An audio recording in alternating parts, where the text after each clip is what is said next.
Stand measurement PYQ है, ये previous year के क्वेश्चंस करेंगे, टॉपिक वाइज दिया हुआ है। तो सबसे पहले यूनिट क्या होता है? यूनिट स्टैंडर्ड है। Unit is a standard given to every physical quantity. क्यों स्टैंडर्ड बनाया गया है? To compare it with same kind of quantity. जैसे कि मास का यूनिट 1 kg बनाया गया है, तो फ्रांस में रखा हुआ है लैब में। तो मास का यूनिट क्यों बना कर रखा है? क्योंकि किसी के पास अगर इसका डबल होगा तो वो बोल सके कि मेरे पास 2 kg है, 3 गुना इसका होगा तो 3 kg है। तो मेज़रमेंट के लिए या कंपेयर करने के लिए स्टैंडर्ड वैल्यू बनाया गया है हर एक फिजिकल क्वांटिटी में, इसी को यूनिट बोलते हैं। मेजरमेंट क्या है? Measurement is a process of comparison of a quantity with its standard value. जैसे आप दुकान में वायर खरीदने के लिए गए, इलेक्ट्रिक वायर, और उस दुकानदार को बोले कि 5 मीटर वायर दो, तो 5 मीटर उसके पास 1 मीटर रहेगा तब तो वो 5 टाइम्स उसका 5 टाइम्स करके देगा आपको। तो 1 मीटर ज़रूरी है कि नहीं डिफाइन करना? तो मेज़रमेंट, वो मेज़रमेंट कर रहा है। मेज़रमेंट करना मतलब क्या हो रहा है? वो 1 मीटर से कंपेयर कर रहा है कि 1 मीटर से 5 बार दे देंगे तो 5 मीटर हो जाएगा। So measurement is a comparison process, right? Comparison with whom? Comparison with standard value. Question पे आ जाते हैं। पहला क्वेश्चन है plane angle and solid angle have. तो सबसे पहले तो प्लेन एंगल का फॉर्मूला होता है theta equal to arc upon radius. ये आर्क भी मीटर, रेडियस भी मीटर। तो डायमेंशन तो इसका कैंसिल हो जाता है, लेकिन फिर भी इसको सप्लीमेंट्री क्वांटिटी में रखा गया है और इसका यूनिट दिया गया है, और यूनिट है उसका रेडियन। प्लेन एंगल का यूनिट क्या होता है? रेडियन। और सॉलिड एंगल का स्टेरेडियन होता है। तो plane angle and solid angle है डायमेंशन बट नो यूनिट। ये गलत है, डायमेंशन नहीं है, यूनिट है। नो यूनिट नो डायमेंशन गलत हो गया। बोथ यूनिट गलत हो गया। यूनिट बट नो डायमेंशन ये सही है। यूनिट तो है लेकिन डायमेंशन नहीं है। दूसरा, थर्मल कंडक्टिविटी, नीट 2019 का क्वेश्चन कर रहे हैं। थर्मल कंडक्टिविटी का यूनिट बताना है, क्या होगा? क्या है ये थर्मल कंडक्टिविटी। कोई भी एक फॉर्मूला बताएंगे जिसमें थर्मल कंडक्टिविटी आता हो। तो ये हीट ट्रांसफ़र का क्वेश्चन है। हीट ट्रांसफ़र में होता है कि हीट एनर्जी का रेट ऑफ फ्लो जो होता है, हीट फ्लो का रेट, वो टेम्परेचर डिफरेंस होता है यहाँ बाय, यहाँ पे हो जाता है K। कंडक्टिविटी इसको बोलते हैं थर्मल कंडक्टिविटी। और इधर लेंथ होता है कंडक्टर का लेंथ, और एरिया ऊपर रहता है। ऐसा फॉर्मूला होता है। ये बिल्कुल सिमिलर है करंट के जैसा। चार्ज बाई टाइम करंट का फॉर्मूला होता है।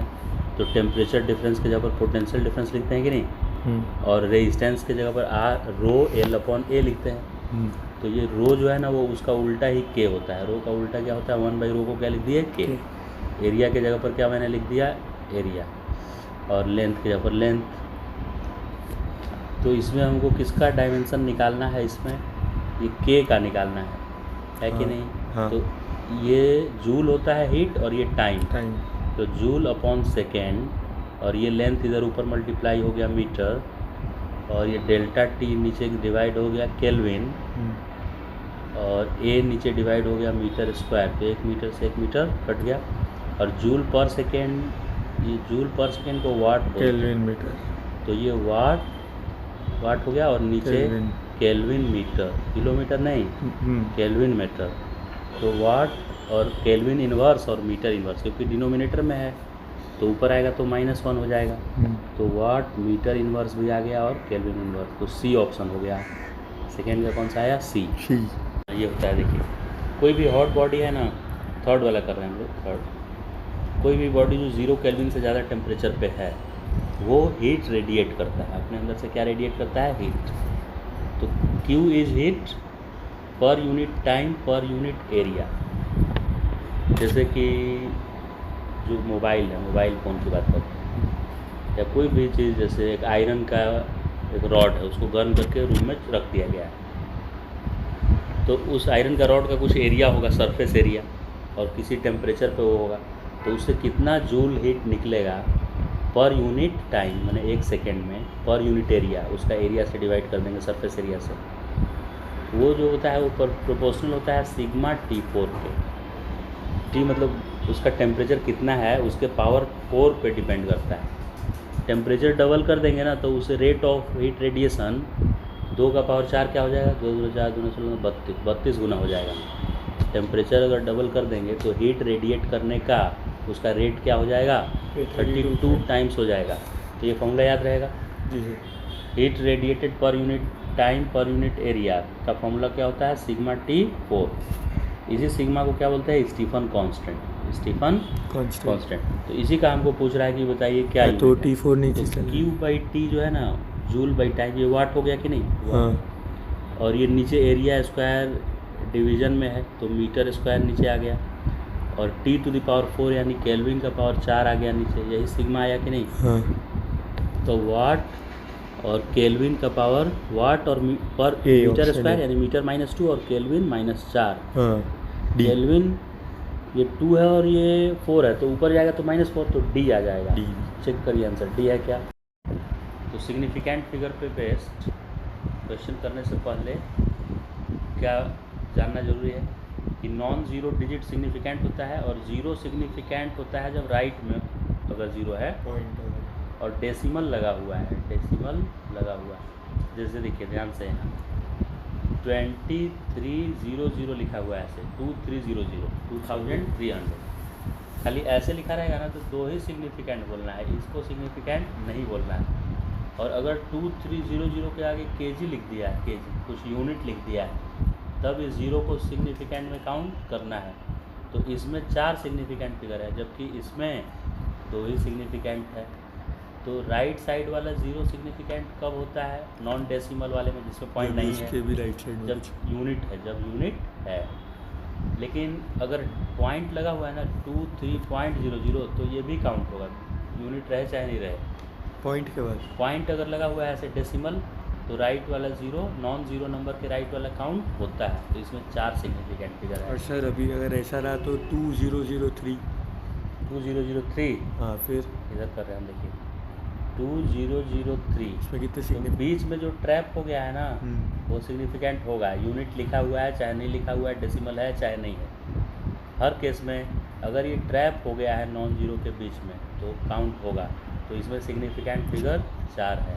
फिर ऐसा हो गया तो 30 और कुछ भी यूनिट नहीं लिखा हुआ है तो एक ही, तो 3 सिग्निफिकेंट है। तो इसमें सिग्निफिकेंट कितना है, 3, और इसी में केजी लिख देंगे तो 4 हो जाएगा। अब देखिएगा 0.0303 इसमें कितना है, 3 है, 3 डेसिमल लगा हुआ है, लेकिन डेसिमल लगने के तुरंत नहीं काउंट होगा, नॉन ज़ीरो एक मिलना चाहिए। क्या मिलना चाहिए, एक नॉन ज़ीरो आना चाहिए। तो इसमें ये सिग्निफिकेंट है 3। ये पहला वाला ज़ीरो क्यों नहीं हुआ, क्योंकि पहला वाला ज़ीरो है ना उसके पहले कोई भी नॉन ज़ीरो डिजिट ऐसा रहता है ना 0.1002 तो पहला नॉन ज़ीरो के आगे वाला ज़ीरो काउंट होता है। अगर ऐसा रहता तो और देखिए 0.00013 तो ये सब काउंट नहीं होगा, 2। और अगर ऐसा होता तो 3.010 हाँ, तो ये नॉन ज़ीरो तो यहीं मिल गया इसको। हाँ, तो ये काउंट होगा, तो वो काउंट होगा। ये तो ट्रैपिंग वाले में है, ट्रैप हो गया है। और ये लास्ट वाला भी होगा, ये भी होगा क्योंकि डेसिमल है। हाँ। तो 4 सिग्निफिकेंट फिगर हो गया, बस यही रूल है। ठीक, तो क्वेश्चन देखते हैं क्या बोल रहा है ये। तो अगर बीच में आ गया तो कुछ भी होगा ही। हाँ, और बीच में आ गया तो यूनिट हो या ना होगा, राइट। अभी 4th नंबर क्वेश्चन बोल रहा है the area of rectangular field of length 55.3 metre and breadth 25 metre after rounding off the value for correct significant figure. ठीक है, तो रेक्टेंगल का एरिया L/B होता है, तो 55.3 में मल्टीप्लाई करेंगे 25। और देखिए ये जो 25 है ना इसमें 2 सिग्निफिकेंट फिगर है, कितना है, 2। और 55.3 में 3 सिग्निफिकेंट फिगर। तो आंसर जो आएगा ना उसमें 2 ही सिग्निफिकेंट फिगर होना चाहिए। जो कम सिग्निफिकेंट फिगर में रहेगा ना, बहुत सारा नंबर मल्टीप्लाई किए, तो फाइनल आंसर को कहाँ तक राउंडिंग ऑफ करना है ताकि उसमें मिनिमम सिग्निफिकेंट फिगर आए। जो लीस्ट सिग्निफिकेंट फिगर वाला डिजिट था इसमें 2 सिग्निफिकेंट है, इसमें 3 है, तो हमको आंसर में कितना सिग्निफिकेंट रखना है, 2। तो ऑप्शन देखिए, पहला ऑप्शन तो ऐसे ही गलत हो गया क्योंकि इसमें 4 सिग्निफिकेंट है, दूसरा भी गलत हो गया, और डी भी गलत हो गया क्योंकि डी हाँ, में 3 तीन नहीं। सिग्निफिकेंट है। 10 के पावर का सिग्निफिकेंट नहीं होता है, तो 2 सिग्निफिकेंट ये 14 में है, तो सी ऑप्शन ही करेक्ट है। इसका मल्टीप्लाई करने की ज़रूरत भी नहीं है। पर देखिए, तीनों के तीनों सिग्निफिकेंट। इसमें सब्ट्रैक्शन में सिग्निफिकेंट नहीं देखना होता है, सब्ट्रैक्शन में डेसिमल के बाद कितना डिजिट है ये देखना है। एडिशन सब्ट्रैक्शन में क्या देखेंगे, डेसिमल के बाद नंबर ऑफ डिजिट, 2। और मल्टीप्लिकेशन डिवीजन में क्या देखेंगे, नंबर ऑफ सिग्निफिकेंट फिगर्स। तो फर्स्ट में 9.99 में डेसिमल के बाद 2 डिजिट है, जबकि 0.0099 में डेसिमल के बाद 4 डिजिट है।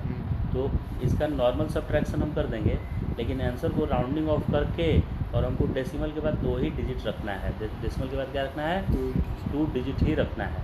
तो पहले सब्ट्रैक्शन करते हैं। इसका सब्ट्रैक्शन जब करेंगे हम 9.99 और आगे कुछ भी नहीं है तो हम जितना मन उतना 0 लगा सकते हैं। और दूसरा है 0.0099, तो ये 10 एक बढ़ जाता है, 10 में से 9 गया 1, 9 में से 9 गया 0, तो यहाँ 8 बचा, 8 में से 0 गया 8 बच गया, और ये 9 में से 0 गया 9, और 9 में से 0 गया 9, तो 9.9801 आया। लेकिन हमको पॉइंट के बाद 2 ही रखना है, तो 9.98 ही रहेगा। तो ये ऑप्शन करेक्ट है। चेक करिए, ये टाइप अब चेंज करेंगे हम लोग। पहला टाइप था यूनिट पे बेस्ड, दूसरा टाइप था सिग्निफिकेंट फिगर पे बेस्ड, तीसरा टाइप है dimension of physical quantity, dimension पे बेस्ड क्वेश्चन है। ये बोल रहा है ना कि ऐसा डायमेंशन किसका होगा, ML-T-2 A-2, राइट। तो 4 ऑप्शन दिया है, तो हमको इन सब का डायमेंशन निकाल के देखना पड़ेगा कि किसका डायमेंशन मैच कर रहा है। तो फर्स्ट है सेल्फ इंडक्टेंस। सेल्फ इंडक्टेंस का फॉर्मूला हमको एक याद है, एनर्जी स्टोर्ड इन इंडक्टर होता है ½ Li²। तो एनर्जी का तो हमको पता ही है डायमेंशन, और I 1/2 का कुछ होगा नहीं, यहाँ पे देखिए, और I² डिवाइड हो जाएगा, I² क्या हो जाएगा, डिवाइड, तो इससे L का डायमेंशन आ जाएगा। तो एनर्जी का डायमेंशन क्या होता है, ML2T-2। कुछ डायमेंशन याद रखना है, जैसे फोर्स का ML-T-2, फोर्स का क्या होता है ML-T-2, एनर्जी का होता है ML2T-2, और करंट का डायमेंशन में A लिखते हैं। करंट में क्या लिखते हैं हम लोग, A, तो A² है।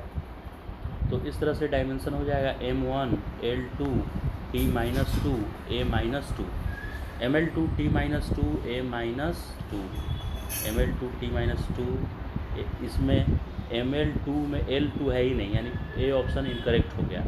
A ऑप्शन क्या हो गया, इनकरेक्ट। तो म्यू का डायमेंशन निकालने के लिए हम कौन सा फॉर्मूला लिखेंगे, फोर्स का, फील्ड का सिंपल, जैसे इलेक्ट्रिक फील्ड में फोर्स लिखते हैं, क्योंकि मैग्नेटिक फील्ड का डायमेंशन याद नहीं है ना। तो फोर्स का फॉर्मूला जैसे होता है 1/4πε0।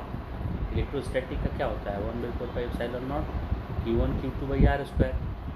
वैसे ही मैग्नेटिज्म में ये होता है μ0/4π। फोर्स का फॉर्मूला क्या होता है μ0/4π M1 M2/r²। ये M1 M2 मास नहीं है, पोल स्ट्रेंथ है। M1 M2 क्या होता है, ये पोल स्ट्रेंथ, नॉर्थ पोल और साउथ पोल जो होता है उसका। और पोल स्ट्रेंथ का यूनिट एम्पियर मीटर होता है, और डायमेंशन AL होता है, याद रखिए। जी सर। पोल स्ट्रेंथ का यूनिट क्या होता है, एम्पियर मीटर। तो 12 में तो ये हुआ है ना, और तो ये डायमेंशन क्या होगा, AL होगा। तो μ0 जो है ना, उसका डायमेंशन क्या होगा, 4π को कुछ डायमेंशन नहीं होता है, तो FR² हो जाएगा। FR², ये R² मल्टीप्लाई इधर हो गया R², और M1 M2 डिवाइड हो गया। M1 M2 क्या है, पोल स्ट्रेंथ, यानी AL और AL 2 बार, तो AL²। अब F का डायमेंशन होता है ML-T-2, और ऊपर R² है मतलब L² है, और नीचे A² L², तो L² से L² कट गया, तो A⁻² आ गया। तो ML-T-2 A⁻², ML-T-2 और A⁻², ये तो आ गया, यानी B ऑप्शन ही करेक्ट है। ये जो डायमेंशन दिया है वो किसका डायमेंशन है, मैग्नेटिक परमिबिलिटी का। तो which of the following is dimensional constant, तो ऐसा कांस्टेंट जिसका डायमेंशन हो, तो ये फोर्थ है ग्रेविटेशनल कांस्टेंट, कैपिटल G का डायमेंशन होता है। हाँ, ये बोल रहा है कि ऐसा क्वांटिटी ढूंढना है 8 नंबर में same dimension as solid angle. Solid angle का डायमेंशन होता नहीं है, प्लेन एंगल का भी नहीं होता है, सॉलिड एंगल का भी। तो कौन ऐसा क्वांटिटी जिसका नहीं डायमेंशन होता हो? स्ट्रेस का तो होता है, तो पहला ऑप्शन सही नहीं है। स्ट्रेन स्ट्रेन का नहीं होता है। Change in length by original length है, तो स्ट्रेन का नहीं होता है। And arc, strain and arc का तो होता है। आर्क जो होता है वो मीटर में मेजर किया जाता है, तो आर्क लेंथ का होगा। तो स्ट्रेन का तो डायमेंशन लेस है, लेकिन आर्क का है, तो ये भी गलत ऑप्शन हो गया। एंगुलर स्पीड एंड स्ट्रेस, ये गलत क्यों हो गया? क्योंकि स्ट्रेस का है डायमेंशन। स्ट्रेन एंड एंगल सही है, डी ऑप्शन सही है, क्योंकि स्ट्रेन जो है उसका डायमेंशन नहीं है, चेंज इन डायमेंशन पे ओरिजिनल डायमेंशन, तो कट जाएगा। और एंगल होता है आर्क अपॉन रेडियस, तो वो भी डायमेंशन कट जाएगा। तो यानी स्ट्रेन और एंगल ऐसा क्वांटिटी है जिसका डायमेंशन नहीं होता है, तो वही हमको ढूंढना था, तो डी ऑप्शन सही है। कॉलम मैचिंग में हमको पता है कि potential energy, gravitational potential energy रहे चाहे कोई एनर्जी रहे दुनिया का, सबका डायमेंशन यही होता है, ml2t-2।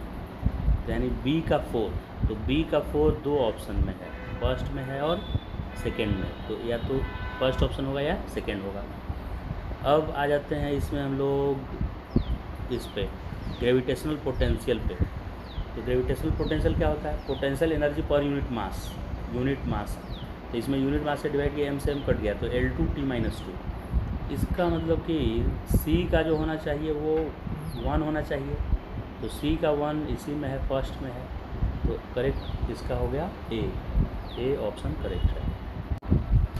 10 नंबर क्वेश्चन था कि E/G का डायमेंशन, E का तो हमको पता है कि ml2t-2 होता है, और G का डायमेंशन याद नहीं है, तो ऊपर वाले क्वेश्चन में G होता है ग्रेविटेशनल कांस्टेंट, तो ए ऑप्शन का 2 है यहाँ पे, यानी m-1 L3t-2, तो m-1 L3t-2 कर दिया, तो क्या आ गया डायमेंशन? m ऊपर है, नीचे -1 है, तो m2 हो गया। तो m2 या तो d में है या a में है। l की बात करें तो नीचे L3 है और ऊपर L2 है, तो l-1 बचेगा, तो l-1 जो है वो ए ऑप्शन में है, तो इसीलिए 10 का ऑप्शन ए करेक्ट हो गया है।